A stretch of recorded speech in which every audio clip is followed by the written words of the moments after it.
Éfeso, situada al lado de la costa del Egeo, en Asia Menor, justo donde desembocaba el Caigtros, y actualmente próxima a la moderna ciudad de Selçuk. Era antiguamente la ciudad más importante de la costa occidental del Asia Menor y contaba con el puerto mayor de la zona. En estos momentos el puerto ha desaparecido debido a los aluviones que trajo el río, y el mar se ha retirado 8 kilómetros hacia el oeste. Topográficamente la antigua cuidada de Éfeso fue construida en un punto rodeado por 3 colinas. La primera al noreste Ayasuluk, 85 metros, la segunda en el centro Monte Pion, 140 metros, y la tercera al sudoeste Monte Coresos, 370 metros. Se piensa que los primeros habitantes de Éfeso eran de origen asiático y adoraban a la diosa madre de Anatolia. Al principio del primer milenio antes de Cristo, los colonos griegos ocuparon la región y asimilaron a la diosa madre llamándola Artemisa, cuyo templo fue construido al pie de la colina de Ayasuluk al borde del mar.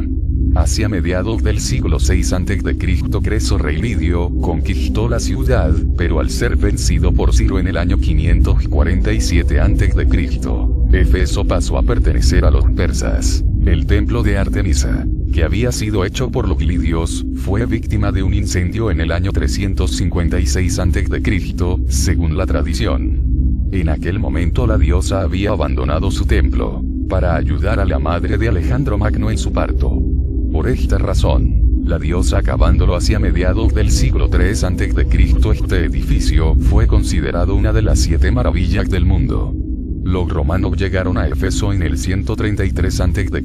y a partir de ese momento la ciudad se coloca a la cabeza de la historia, comenzando su decadencia en la época bizantina. Los seleucidas llegan ahí en el año 1090 y en el año 1375 después de Cristo construyen la mezquita de Isabey, en la ladera oeste de la colina de Ayasuluk. Los otomanos reemplazan a los seleucidas en el 1426, y aparece la ciudad actual con el nombre de Seljuk. Los vestigios de la antigua de Éfeso se cuentan entre los más impresionantes del mundo entero. Esta ciudad típicamente romana se halla construida sobre un plano, con 3 avenidas principales que son: 1. La avenida Arcadiana. Esta avenida, con 575 metros de largo y 12 de ancho, unía el puerto con el teatro y fue construida durante el reinado del emperador Arcadio, de quien toma el nombre, 395-408 después de Cristo. 2. La avenida de Mármol. En otra época, esta avenida comenzaba en el templo de Artemisa, y cruzándose con la avenida Arcadiana delante del teatro, y terminaba en la biblioteca de Celso. Actualmente el tramo entre el teatro y la biblioteca está restaurado. 3. La calle de los Curetes, uniendo el centro con la parte administrativa de la ciudad, y terminaba en la Puerta de Hércules. La zona administrativa de Éfeso era una zona peatonal donde se encontraban el ayuntamiento, el ágora del estado y el bouletarión. Si comenzamos a andar desde el puerto, se recorre primero la avenida Arcadiana, viendo en su parte norte unos baños y un gran gimnasio, y al lado de estos edificios vemos las ruinas de una enorme basílica, construida a principios del siglo IV. El monumento principal de la ciudad es su gran teatro adosado a la ladera oeste del Monte Pion. Comenzó a realizarse en el siglo II a.C., agrandado por el emperador Claudio, 41-45 después de Cristo, y fue acabado bajo Trajano en 98-117 después de Cristo, conservando el plan greco-romano. Su foso y la cavea sobrepasan el semicírculo, con su capacidad de 24.000 personas. Es el más grande de los teatros llegados hasta nuestros días. Fue aquí donde se vivió el problema entre Pablo y los orfebres fabricantes de estatuas de Artemisa. Hechos 19-29.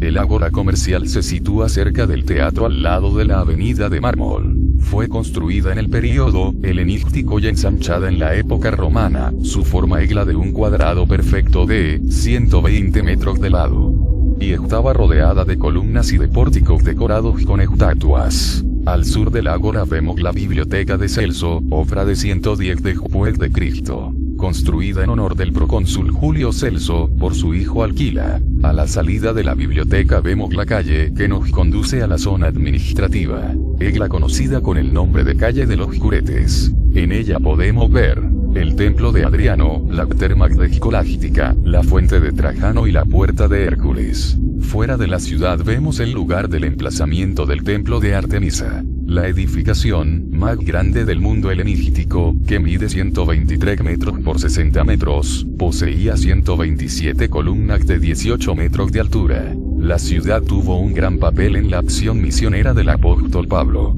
Con su viaje a Éfeso, el apóstol conectaba con una ciudad de la mayor tradición cultural.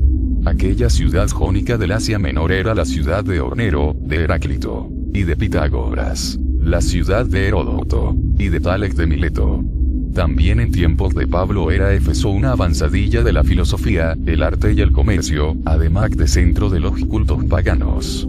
Casi frente al puerto se alzaban los edificios del Agora, el mercado, las termas, el gimnasio, o sala de deportes, y el teatro, con 24.000 asientos. Las laderas de los montes que se alzan detrás estaban salpicadas de las villas de los ricos. Es seguro que, desde su primera época romana, 133 a.C., Éfeso albergó una fuerte colonia judía con muchos privilegios, autoadministración, libertad religiosa garantizada. Pero entre la población griega ese alto porcentaje de población judía fue causa de animosidad contra los judíos, en la que ocasionalmente participó también el procónsul romano, porque contaba con el apoyo de la población griega. También, Éfeso era una ciudad importante de la iglesia primitiva. Los barcos más grandes del mundo llegaban a Éfeso. También, los caminos más transitados terminaban en esta ciudad. Algunos investigadores han excavado la calle principal de Éfeso, y han visto que esta era de 11 metros de ancho, y 529 metros de largo y hecha de mármol. La calle terminaba a la orilla del mar. Había tiendas de negocio a lo largo de la calle principal. Los efesios creían que los hombres se comunicaban con Artemisa por medio de las prostitutas en el templo. La predicación del apóstol Pablo disminuyó la venta de ídolos, y se formaron disturbios que se dieron en la ciudad a causa del ministerio del apóstol Pablo, Hechos 19, 23, 41. Hombres de negocio, como Demetrio, se enojaron cuando la gente lo dejó atrás a Artemisa para seguir a Jesús. La oposición al evangelio nunca fue mayor que la de Éfeso. Todo lo que Pablo aprendió en los 2 primeros viajes, sin duda lo ayudó a prepararse para la guerra espiritual de Éfeso en su tercer viaje. Para terminar, sobre el tema de Éfeso, acordémonos lo que dijo el apóstol Pablo en Efesio 4. Yo pues, preso en el Señor, os ruego que andéis como es digno de la vocación con que fuisteis llamado, con toda humildad y mansedumbre, soportándoos con paciencia los unos a los otros en amor. Este fue un trabajo realizado por Denis Alemán, Uriel Moraga y Roberto Rayo. Que Dios los bendiga. Gracias por su atención y comprensión.